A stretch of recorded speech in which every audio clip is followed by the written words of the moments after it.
ne, buri ki zan mini mata ba za na yi cuta ba.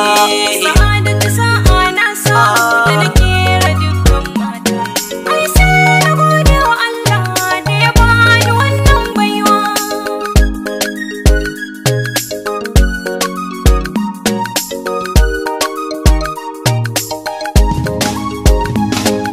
Sa'adatu ce 'yan mata mai kyan hali na kwatanta, mai kyau da kyawun fata, ke zan kira 'yar auta.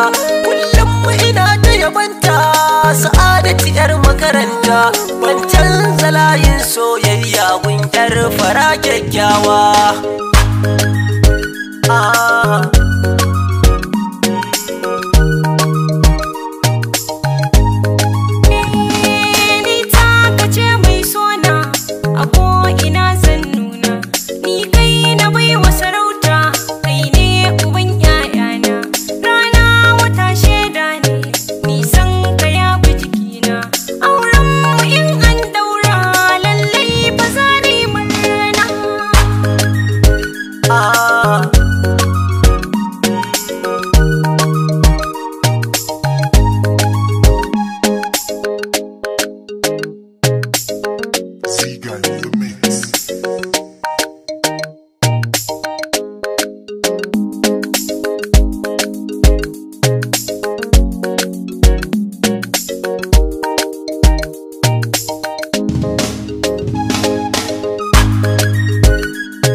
Na furta bayani da sa'a nake somawa, mata dubu su biyo ne gunki Sa'adatu nai komawa.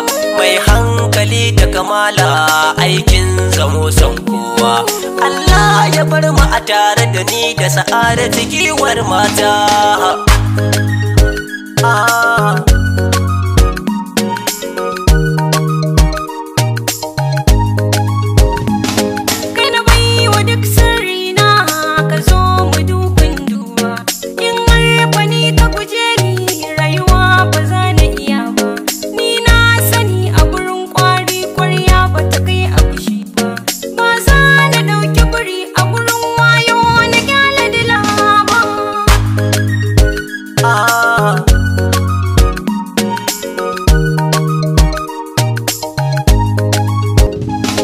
Sa'adatu sa'ar mata, nisan ki ya kama ne, buri ki zan mini mata ba za na yi cuta ba.